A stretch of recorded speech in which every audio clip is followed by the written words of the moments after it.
This is a stimulus update and daily news report. Got some important updates to share with you, with some predicting an L-shaped recession. Others are proposing $2,000 stimulus checks, which could probably help out a lot of people. I'll give you more details on that. When it comes to the Inflation Reduction Act, Bernie Sanders saying he's not really too happy with it, saying that there should be more done with it. I'll play you the video clip of what Bernie Sanders says, and I'll give you some other more important updates as well. If you appreciate the fact-based, fast-paced updates, hit the like button down below. So US faces L-shaped recession as Fed scrambles to tame inflation according to analysis. So what is an L-shaped recession? Basically, I'm not sure how it'll go on this screen, but maybe this way.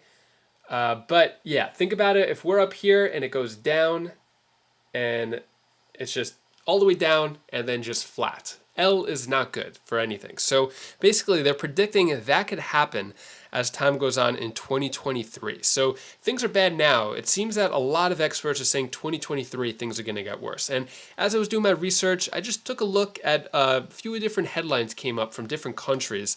So for example, Pakistan inflation surges to 24.93% amid rupee slump. And then in South Korea, inflation near 24 high, markets focus on weak economy. And then in Indonesia, July inflation jumps to 7-year high. So inflation is not just happening in the US, and I don't know how the stimulus program worked in a lot of these other countries, but some people say that stimulus checks is what caused inflation. But I don't know if all these other countries did as many stimulus checks as the US. So when it comes to stimulus being proposed, though, Wolf proposes $2,000 stimulus checks to ease inflation pain, but some Republicans object. So in Harrisburg, Pennsylvania, Tom Wolf says he's not giving up, calling on state lawmakers once again to enact his plan to send many Pennsylvanians $2,000 stimulus checks. So this is just in Pennsylvania, bold plan here, and he's still pushing, the governor, Tom Wolf, pushing for $2,000 stimulus checks for anybody making less than $80,000, which would probably help out a lot of people. But Republicans not on board with it. Kind of similar to Bernie Sanders and the $2,000 stimulus checks, but on a federal level. So Bernie Sanders presses Joe Biden on $2,000 stimulus checks. Promises must be kept. This was a while ago, but should $2,000 stimulus checks be given out? Is that going to help? Could it help out on a federal level? Should it be in place of this Inflation Reduction Act? Should the Inflation Reduction Act have some type of stimulus aid? If you want to check out my earlier video, I spoke about how it's supposed to save the average American $1,800 according to a study. But when it comes to this Inflation Reduction Act, Bernie Sanders calls on Senate to improve the Inflation Reduction Act and address the needs of the American people. Bernie Sanders not too happy with this. He was really happy with the Build Back Better at $3.5 trillion, but now with this Inflation Reduction Act, not too happy. He also put out a tweet yesterday. The 700-page so-called Inflation Reduction Act, after months of secret negotiations, became public last week. Now is the time for every member of the Senate to study this bill thoroughly and to come up with amendments and suggestions as to how we can improve it. Usually Bernie Sanders is saying, hey, we got to vote for this and we got to put it through. But now Bernie Sanders is saying, hey, we got to amend it. We got to change it and add suggestions. Take a look at what Bernie Sanders has to say about this big Inflation Reduction Act in this video clip right here. Madam President, I wanted to come down to the floor to say a few words about the so-called Inflation Reduction Act, which may be coming to the floor this week. But before I do, I want to put this reconciliation bill into the context of where we are as a nation from a political perspective. And where we are is not a good place to be. According to the most recent Gallup poll, the approval rate for Congress is at 16%, with massive numbers of people disapproving of the work we are doing here. Further, according to a recent University of Chicago poll, a strong majority of Americans believe that the government is, quote, corrupt and rigged against me, end quote. That is how people perceive the government. Further, according to a recent USA Today poll, a very strong majority no longer believe that the Democratic or Republican parties are responding to their needs, and we have to move away from a two-party system to a multi-party system. And most frighteningly, there is a growing number of Americans who actually believe that they have to take up arms, literally become violent against their own government in order to accomplish what they think needs to be done. And of course, we saw an example of that on January 6th of last year with the terrible violence and deaths that occurred. Madam President, all of this speaks to a very dangerous moment for American democracy, and in some ways resembles the conditions that existed in Europe in the late 1920s and early 1930s, which eventually led to fascism and totalitarianism. And I should mention that as we speak right now, while working families and the middle class are falling further and further behind economically, the billionaires in this country, through their super PACs, are doing everything that they can to elect members of Congress who will support the wealthy and powerful against the needs of average Americans in both parties. Huge amounts of money from billionaires are coming into campaigns to elect the candidates who will represent the 1%. The people of this country believe, in my view correctly, that we have a corrupt political system dominated by the wealthy and powerful, and we have a rigged economy in which large corporations are seeing massive increases in their profits, while the middle class and working families of the country continue to see a decline in their standard of living. We don't talk about it much here in the Senate or in the corporate media, but at this moment in American history, we have more income and wealth inequality than at any time in the last 100 years. Now, I know we're not allowed to talk about it. It's not fashionable. We might offend some wealthy campaign contributors. But today, obscenely, you got three people who own more wealth than the bottom half of American society. You have the top 1% owning more wealth than the bottom 92%. You have 45% of all new income going to the 1%. And you got CEOs of major corporations making 350 times more than average workers.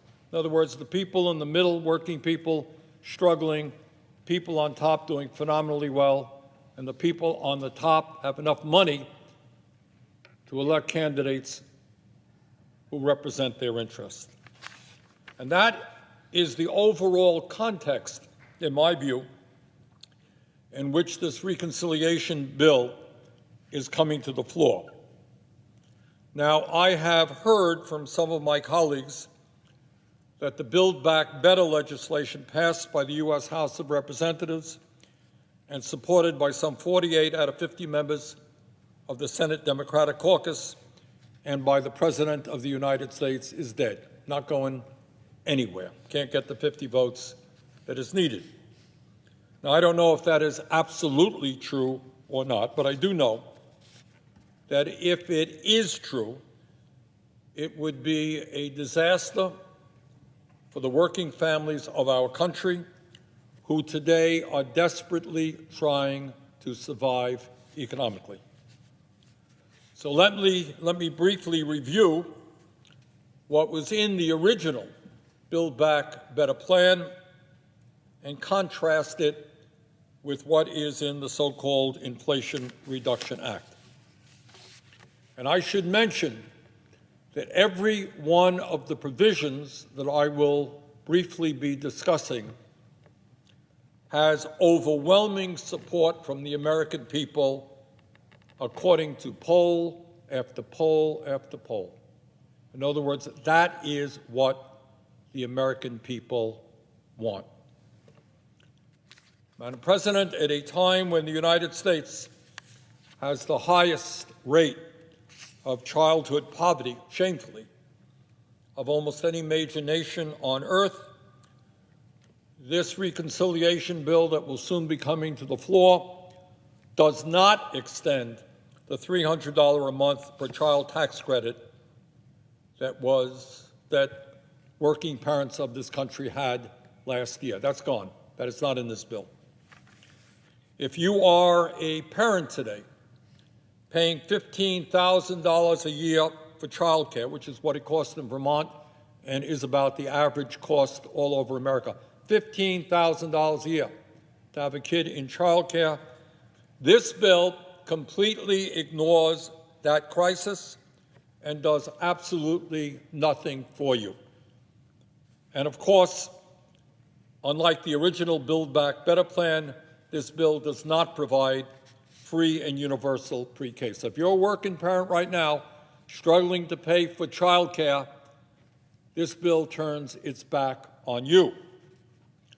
Madam President, at a time when 45 million Americans are struggling to pay student debt, and when hundreds of thousands of bright young people every year are unable to afford to go to college and get a higher education, this bill ignores that reality and does nothing for these young people. The original Build Back Better plan did not go as far as I wanted it to, but it would have provided 2 years of free education at a community college. That's a big deal for millions of young people, but that is no longer going to happen. If you are an elderly American, one of the millions of elderly people trying to survive on your Social Security benefits, and you cannot afford to go to a dentist and your teeth are rotting in your mouth or you have no teeth so that you can digest your food, or you can't afford to get a hearing aid to communicate with your kids or grandchildren, or you can't afford the eyeglasses that you need, this bill does nothing, zero, to expand Medicare to cover these very basic health care needs that the American people want to see covered. As a result, millions of seniors will continue to have rotten teeth and lack of dentures, lack of hearing aids or eyeglasses that they deserve. Further, at a time when millions of elderly and disabled Americans would prefer to stay in their homes rather than be forced to go into a nursing home, this bill does absolutely nothing to address the very, very serious home health care crisis in our country. We will continue to lack the decent paid, decent trained staffing that we need to address the home health care crisis. This bill ignores that issue completely. Madam President, I think there is no disagreement on the part of anybody that we have a major housing crisis in this country. Some 600,000 people are homeless in America, sleeping out on the streets all across this country, including a few blocks away from the Capitol. And in addition to that, some 18 million households in our country are spending an incredible 50% of their incomes for housing. Yup, you guessed it. This bill does nothing to address the major housing crisis that exists in state after state after state all across the country. We're ignoring that major issue as well. Madam President, one of the criticisms made against the original Build Back Better plan is that it would be inflationary because it would increase federal spending. That criticism is untrue. Every nickel spent on that bill would have been fully paid for by increased taxes on the wealthy and large corporations. Unlike the recently passed microchip corporate welfare bill that adds $79 billion to the federal deficit, unlike the proposed military budget that came out of the Senate Armed Forces Committee recently, which would increase defense spending by $45 billion, more than the Pentagon even requested, the Build Back Better plan would not have increased the deficit at all. Now, Madam President, let me say a few words about what is in this legislation, a bill which, in my view, has some good features, but also has some very bad features. One of the issues that it deals with is prescription drugs. And the good news, Madam President, is that the reconciliation bill finally begins to lower the outrageous price of some of the most expensive prescription drugs under Medicare. According to the most recent data, if we do nothing, Medicare will spend about $1.8 trillion over the next decade on prescription drugs, and our nation as a whole will spend $5 trillion. And that is not only outrageous, but it is unsustainable. But, Madam President, here is the bad news. The prescription drug provisions in this bill are extremely weak, and it's hard to deny that. They are extremely complex, they take too long to go into effect, and they go nowhere. They go nowhere near as far as they should to take on the greed of the pharmaceutical industry, whose actions are literally killing Americans. 1 out of 5 Americans today cannot afford the prescription drugs their doctors prescribed, and some of them will die. Under this legislation, Medicare, for the first time in history, would be able to negotiate with the pharmaceutical industry to lower drug prices. And that is the good news. The bad news is that the negotiated prices would not go into effect until 2026, 4 years from now. So you're not going to see any changes over the next 4 years. Further, in 2026, only 10 drugs would be negotiated, with more to come in later years. Moreover, with the possible exception of insulin, this bill does nothing to lower prescription drug prices for anyone who is not on Medicare.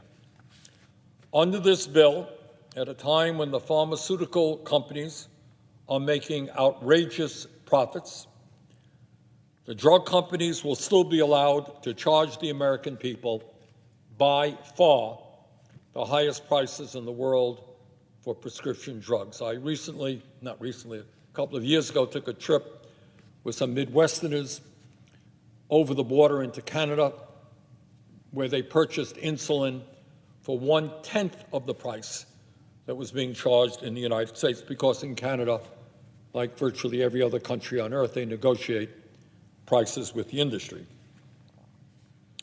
Madam President, if we are really serious about reducing the price of prescription drugs, something that the American people desperately want us to do, it is no secret as to how we can achieve that goal. For over 30 years, the Veterans Administration, and I'm very proud of the legislation that we just passed a moment ago for the VA, but the VA has been negotiating with the pharmaceutical industry to lower the price of prescription drugs. They've been doing it for 30 years, not a new idea. Moreover, for decades, virtually every other major country on earth has been doing exactly the same thing, which is why the price of prescription drugs in Canada, Mexico, all over Europe is far less expensive than in the United States. The result of where we are today is that Medicare pays twice as much for the exact same prescription drugs as the VA, and Americans in some cases may pay 10 times more for a particular drug as the people of any major country are. So you have the absurd situation of one government agency, the VA, because they have been negotiating drugs seriously, all drugs, for 30 years, pays half of what Medicare is paying today. In other words, if we are going to solve this problem, when it comes to reducing the price of prescription drugs under Medicare, we don't have to reinvent the wheel. We could simply require Medicare to pay no more for prescription drugs than the VA. And Madam President, if we did that, we could literally cut the price of prescription drugs under Medicare in half. We could cut the price in half in a matter of months, not years. In February, I introduced legislation with Senator Klobuchar that would do exactly that. Under that legislation, we could save Medicare $900 billion over the next decade. That is 9 times more savings than the rather weak negotiation provisions in this bill. And by the way, with those enormous savings, we could expand Medicare to provide comprehensive dental, vision, and hearing benefits to every senior in America. It could be used, furthermore, to lower the Medicare eligibility age to at least 60, and it could be used to extend the solvency of Medicare. That's what we could do with those savings that we're not achieving under this proposed bill. Your thoughts on that? Do you agree or disagree with Bernie Sanders? Let me know your thoughts down in the comments below. Should this go through? Should it be changed? Let me know your thoughts. That is all the news that I have for you today to hopefully cheer you up a bit. Here's my daughter Bella's tip of the day. Hi guys, it's Bella tip of the day. I want to tell you the one thing that you should do. Do the things that scare you the most, because after you do that, you become a better person. Bye. Thank you so much for watching. Appreciate your time and support. Hopefully you're having a great rest of your day. If you want a little pick-me-up, a little bit of motivation, I recommend checking out my Wise Vibes video. Right over here, I have a motivation and inspirational channel. So if you ever feel down and you want to feel a little happier, put a bunch of happy and inspiring and motivating videos. You can click right up here, and I'll see you in that video. So take care, be safe. Thank you for watching.